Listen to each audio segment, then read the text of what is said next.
Оппозициялык саясатчылар менен жарандык активисттерди камакка алуу жана дегеле Өзбекстан менен болгон мамлекеттик чыгараны делимитациялоо иштери Москванын Украинага каршы жүргүзүп жаткан аскерий операциясына, атайын аскерий операциясына окшош. Ал операцияны согуш деп атоого тыюу салынган.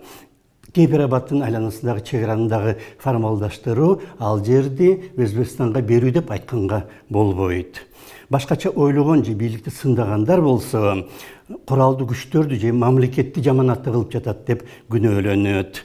Алдын ала кабыл алынган мыйзамдар боюнча болсо, бийликке баш ийбеген маалымат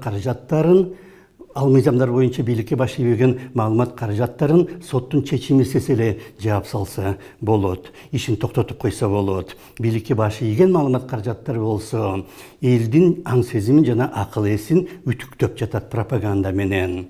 Орусия менен Кыргызстан көптөн бери эле окшош аракеттенет, бирок акыркы убакта көп жаңы маселелер чыга баштады. Тажикстан менен болгон согуштан тышкары акыркы апталарда Кыргызстанга Орусиядан абдан көп орусиялык жарандар келе баштады. Эгерде аларды кимдир бирөө жаман көз менен карап койсо, орус тилдүүлөрдүн укуктары бузулуп жатат деп күнөө коюлушу мүмкүн, жана ошондо чыныгы маселелер чыгат.